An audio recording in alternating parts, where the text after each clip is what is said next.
पता है कि अभी कुंभ मेला चल रहा है जो कि 144 ईयर्स में एक बार आता है। देव को और सारे देवों को श्राप दिया कि वो दुर्भाग्य से पीड़ित होकर हर तरीके के सफलता से वंचित रहेंगे।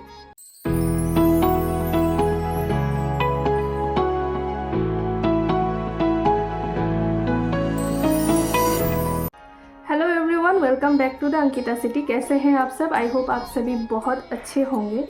तो वीडियो में आगे बढ़ने से पहले सबसे पहले मैं आप सभी को तहे दिल से थैंक यू बोलना चाहती हूँ, क्योंकि बहुत ही जल्द हमारा जो ये यूट्यूब चैनल है वो 1000 सब्सक्राइबर्स रीच करने वाला है and will be a family of 1000 people now, जो कि मतलब विदाउट योर लव होता ही नहीं। तो आप सभी को तहे दिल से थैंक यू।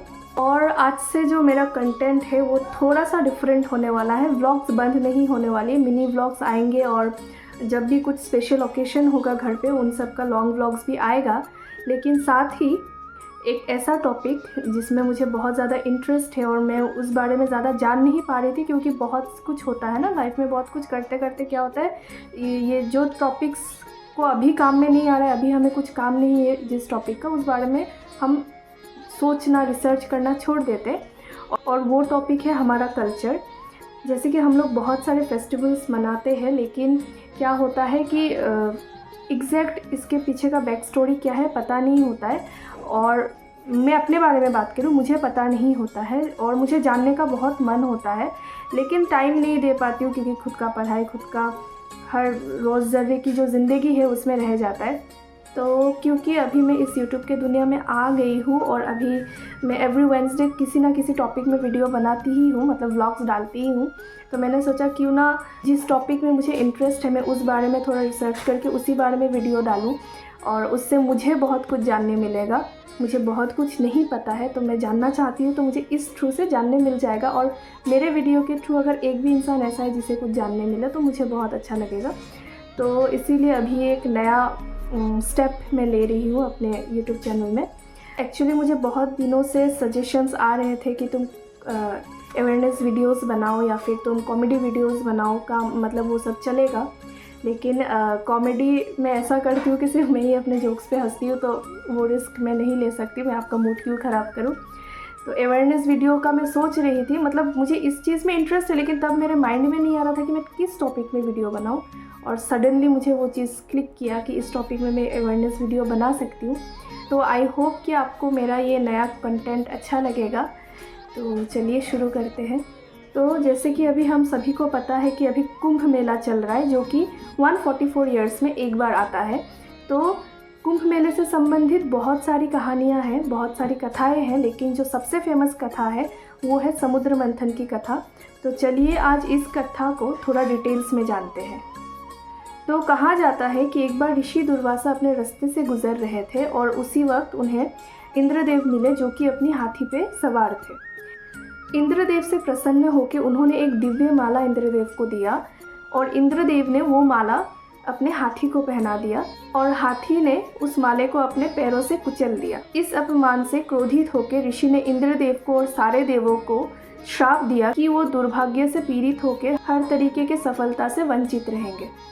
इस बात को जानने के बाद सारे जो असुर थे उन लोगों ने तीनों लोकों पर कब्जा कर लिया। फिर सलाह के लिए देवता विष्णु भगवान के पास गए, जिन्होंने उन्हें समुद्र मंथन के द्वारा सागर के नीचे से अमृत निकालने को कहा। देवता अकेले ये करने के लिए सक्षम नहीं थे, तो उन्होंने असुरों से मदद मांगी।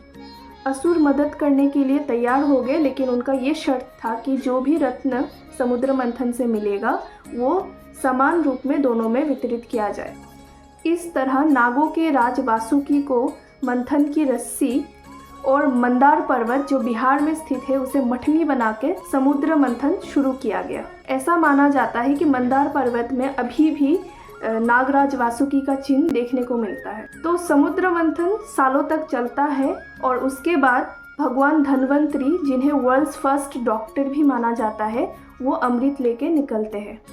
अमृत पाने के लिए असुरों में और देवताओं में महायुद्ध होता है और इसी दौरान इंद्र के पुत्र जयंत, जो कुंभ है अमृत का मतलब कलश, वो लेके भाग जाते हैं और असुर उनके पीछे पीछे भागते हैं। जयंत को बचाने के लिए सूर्यदेव, चंद्रदेव, बृहस्पति और शनिदेव भी उनके पीछे जाते हैं। ये सब जो है वो पूरा 12 दिन तक चलता है, जो कि धरती का 12 साल होता है। तो भागते भागते जो भगवान इंद्र के पुत्र जयंत थे, उन्होंने कुंभ को 4 जगहों पे रखा था और अभी ऐसा माना जाता है कि उन्हीं 4 जगहों पे कुंभ मेला मनाया जाता है। ऐसे भी माना जाता है किसी किसी कथाओं में कि कुंभ से 4 ड्रॉप्स अमृत के गिरे थे और उन्हीं 4 जगह में कुंभ मेला मनाया जाता है। और क्योंकि इन सब में 12 दिन यानी हमारे धरती के 12 साल लगे थे, इसलिए एक कुंभ मेला हर 12 साल बाद आता है। उसके अलावा हर 6 साल बाद अर्ध कुंभ आता है और हर 12 पूर्ण कुंभ के बाद एक महाकुंभ आता है, जो कि 144 साल के बाद आता है। और इसी वजह से कहा जा रहा है कि ये हमारे ज़िंदगी का पहला और आखिरी महाकुंभ है। तो अभी चलिए जानते हैं कि हमारे वेद पुराण में क्या इस कुंभ मेले के बारे में कहीं पे भी वर्णन किया गया है। तो जो समुद्र मंथन की कहानी है वो हमारे स्कंद पुराण में पाया जाता है, लेकिन कुंभ मेले का विवरण स्कंद पुराण में नहीं है।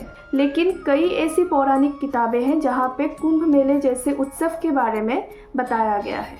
तो अभी चलिए जानते हैं science behind Kumbh Mela. India today के एक आर्टिकल के अनुसार कुंभ मेला तब मनाया जाता है जब बृहस्पति यानी जुपिटर अलाइन करता है सूर्य और चंद्र के साथ, और जुपिटर को एक रिवोल्यूशन कंप्लीट करने में 12 साल लग जाता है। तो जब ये अलाइनमेंट होता है तब अर्थ का इलेक्ट्रोमैग्नेटिक फील्ड एम्पलीफाई हो जाता है यानी बढ़ जाता है, और जो हमारा बॉडी इलेक्ट्रोमैग्नेटिक फील्ड एमिट करता है वो उस इलेक्ट्रोमैग्नेटिक फील्ड को रिस्पॉन्ड करता है, जिस वजह से ऐसे समय पर हमें बहुत ज़्यादा शांति का एहसास होता है, यानी बहुत ज़्यादा पीसफुल हम फील करते हैं जब हम उस माहौल में रहते हैं। और जिन स्थानों पर कुंभ मेला होता है उन स्थानों पे बहुत ज़्यादा स्ट्रॉन्ग जियोमैग्नेटिक फील्ड दिखाई देता है, जो हमारी स्पिरिचुअल ग्रोथ करती है। उसके अलावा भी कई सारे आर्टिकल्स हैं जो कहती है कि जब ऐसा एस्ट्रोनॉमिकल अलाइनमेंट होता है, वाटर बॉडीज़ का क्रिस्टलिन प्रॉपर्टी है वो दिखाई देता है, और वो हमारे बॉडी के लिए बहुत ज़्यादा बेनिफिशियल है, मतलब वो बहुत ज़्यादा हेल्थ बेनिफिट्स देती है। तो ये था कुंभ मेला के बारे में मेरी रिसर्च। मैं बहुत कुछ शायद मिस कर गई हूँ, मुझे बहुत कुछ नहीं पता, मैं बस सीख रही हूँ। कुछ गलती भी हुई होगी तो मुझे माफ़ कर दीजिएगा। तो आई होप आपको ये वीडियो अच्छा लगा होगा। जिन्होंने अभी तक सब्सक्राइब नहीं किया है कर दीजिए, लाइक शेयर कमेंट भी कीजिएगा। मिलते हैं अगले वीडियो के साथ।